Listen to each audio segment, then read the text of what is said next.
सांसद जी, आपने कहा कि हवाई चप्पल वाले हवाई सफर कर रहे हैं, गरीबी से निकाला गया है, तो ये 80 करोड़ राशन ले रहे हैं, ये लोग कौन है? देखिए 80 करोड़ जो राशन ले रहे हैं वो भी हमारे देश के लोग हैं। आज तक इनके बारे में कोई सोचता नहीं था। नहीं, ये क्या है? वो गरीब है या अमीर है, क्या है ये लोग? ये क्यों लेना पड़ रहा है? ये क्यों लेना पड़ रहा है? क्यों ले रहे हैं? क्यों ले रहे हैं? वो गरीब नहीं है। संख्या इतनी बढ़ गई, आपने आप कहा। गरीबी का मापदंड क्या बताइए? नहीं, अगर आप राशन ले रहा बताएं। तो गरीब है, अगर कोई दुकान पे जाए तो गरीब है। गरीबी का मापदंड आप क्या मान के चल रहे हैं? हम लोगों ने नहीं, देखिए सरकार ने मापदंड जो बना रखा है कि सरकार ने कोई मापदंड नहीं बना रखा है। हम लोग अपने जनता को जितना से जितना सुविधा बना सके दे रहे हैं। अब आप कहिएगा गैस सिलेंडर दे रहे हैं तो गरीब है। कितने आश्वस्त हैं आप इसके लिए?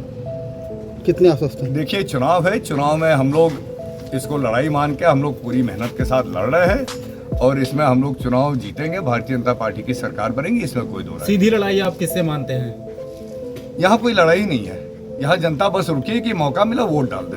आप कह रहे हैं यहाँ कोई लड़ाई ही नहीं है, लेकिन जो आपके इंडिया गठबंधन से जो प्रत्याशी यहाँ उतारा गया है, समाजवादी पार्टी से श्रेया वर्मा नाम है, बेनी प्रसाद की वो पोती हैं, और वो कह रही हैं कि हमने बहुत सपोर्ट मिल रहा है। उनका कहना है कि हमने वर्मा, दलित, मुसलमान, पिछड़ों, इनका अच्छा समर्थन मिल रहा है।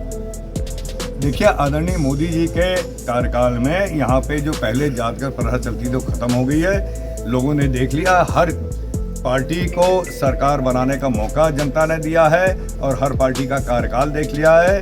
जिस तरह से आदरणीय मोदी जी ने आदरणीय योगी जी ने और भारतीय जनता पार्टी ने जिस तरह से हमारे देश और प्रदेश के लिए विकास के लिए कार्य किए हैं, तो सबको पता आज तक जो कार्य नहीं हुआ तो हो रहा है। तो ये इन लोगों की भूल है। अगर ये लोग जात का तो उस पर चलना चाहे तो बहुत बड़ी भूल है। ये जातवाद प्रथा समाप्त हो चुकी है। अगर ये लोग जात को तोड़ के आपस में भाई को लड़ा के और जात को तोड़ के अगर ये लोग चुनाव जीतने की सोच है तो इनकी बहुत बड़ी भूल है, बहुत जल्दी सामने आ जाएगा। इनके परिवार के लोग बाराबंकी से 3 बार लगातार चुनाव हारते चले आ रहे हैं और मैं इनसे पूछना चाहता हूँ, क्या आपके यहाँ के लोगों का विश्वास नहीं प्राप्त था जो आप इतनी दूर चुनाव लड़ रहे हैं? बेरोजगारी है और आप कह रहे हैं कि जनता तैयार बैठी है भाजपा को जिताने के लिए, तो क्या महंगाई बेरोजगारी ऐसा कोई मुद्दा ही नहीं? देखिए महंगाई और बेरोजगारी को जो मुद्दा जो लोग उछाल रहे हैं उसको एक पूरे समय में देखा जाए तो जब मनमोहन सिंह की सरकार बनी थी और 2004 से लेकर 2014 तक कितना महंगाई बढ़ी थी, उस हिसाब से अगर मूल्यांकन करें तो आज जो दाम है चीज़ों के आज से चौगुने होने चाहिए। हम लोगों ने तो महंगाई को कंट्रोल किया है जिस तरह बढ़ रहा था। आज हमारी सबसे तेज़ी से बढ़ती अर्थव्यवस्था है, हमारा जीडीपी सबसे आगे है। और जहाँ तक बेरोजगारी की समस्या है, जो बेरोजगारी ये लोग बता रहे हैं, बेरोजगारी की समस्या क्यों पैदा हुई? क्योंकि 10 साल तक कांग्रेस ने लाखों 3 लाख करोड़ रुपए का घोटाला करके चली गई। आज इसलिए बेरोजगारी की समस्या हमारे ऊपर थोप रहे हैं।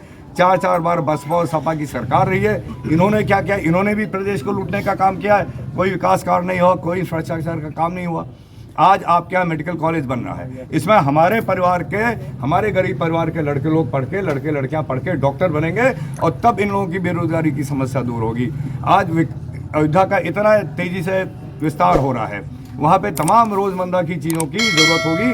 और यहाँ पे मैं इंडस्ट्रियल पार्क की बात करने जा रहा हूँ आदरणीय प्रधानमंत्री जी से, आदरणीय मुख्यमंत्री जी से, कि हमारे गोंडा में इंडस्ट्रियल पार्क बनाया जाए अयोध्या के करीब, जिसमें हमारे यहाँ के व्यवसायी, हमारे यहाँ के लड़के कुछ ना कुछ अपना उत्पादन करके, जो हमारी महिला समूह है उनके उत्पादन की जो बात हो रही है वो वहाँ पे बिके। और यहाँ पे जो हमारे लोकल स्तर में जिले में रोजगार की बात है, हमारे यहाँ के जो नौजवान और लोग हैं उनको भी रोजगार मिलने का एक साधन। सांसद जी, 2019 में किए हुए वादे को कहाँ तक आपने जनता के बीच डिलीवर कर चुके हैं, किए हैं? देखिए 2019 के बाद जो आज के आपके विकास कार्य हुए हैं, यहाँ पे देखिए मुख्य समस्या क्या थी गोंडा में, और गोंडा में नहीं पूरे उत्तर प्रदेश में सपा बसपा चलते हुए कहीं कोई सड़क नहीं थी, कहीं कोई बिजली नहीं आता था, कोई गांव का विद्युतीकरण नहीं हुआ था। 2014 और 2019 से हम लोग लगातार आज देख लिए करीब हर गांव सड़क से कनेक्टेड है। आज यहाँ करीब 10 छोटे पावर स्टेशन और 2 बड़े 132 kVA के आपके यहाँ बिजली में और घारी घाट में हम लोगों ने बनवाया है। इस तरह विकास हो रहा। आपके यहाँ 3 फ्लाईओवर बन रहे हैं। आपका अयोध्या से लेके पूरा बाईपास होते हुए गोंडा को बाईपास करते हुए बहराइच रोड, लखनऊ रोड के लिए योजना पास हो चुकी है, पैसा अलॉट हो चुका है। वो आपका पूरा एक रिंग रोड बनने वाली है।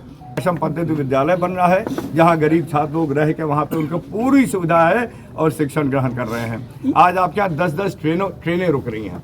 यहाँ से GIC और GGIC दो विद्यालय हैं। एक एक बात बता दीजिए हमको सांसद जी, एक बात विश्वविद्यालय यहाँ से चला नहीं गया, हमारे गोंडा के सीमा के जसुरत बन रहा है, कोई ऐसा नहीं कि चला ही गया। जैसे यहाँ पे हमारे परिवार है वहाँ पे भी है, यहाँ पे क्योंकि ऑलरेडी यहाँ पे आपके फैजाबाद में विश्वविद्यालय है, इसलिए माननीय मुख्यमंत्री जी ने वो जो हमारा सीमावर्ती क्षेत्र है वो भी पिछड़ा क्षेत्र है उनका सोच के दिया है।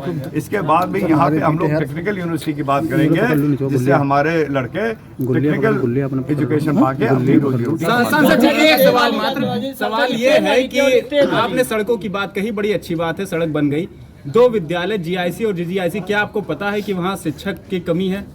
देखिए, जो शिक्षक की कमी, कितने शिक्षक नहीं है क्या आप जानते हैं? नहीं, उसका आप हमें बता सकते हैं, लेकिन अगर ऐसी कमी है तो उसको पूरा करेगी सरकार, इसमें कोई दो राय नहीं। सांसद जी, जनरल डिब्बे खत्म हो रहे हैं, क्यों एसी के डिब्बे बढ़ रहे हैं, क्या कारण है? गरीबों की जो माना जा रहा है कि सब देखिए, हाँ, गरीबों के साथ क्या हो रहा है? नहीं, गरीबों के साथ गरीबी तो खत्म हो रही है। आज आप जानते हैं कि हमारे पूरे देश में कितने नए एयरपोर्ट बने हैं, उस एयरपोर्ट खाली चल रहे हैं क्या? हमारे हवाई जहाज खाली, उसमें कौन चल रहा है?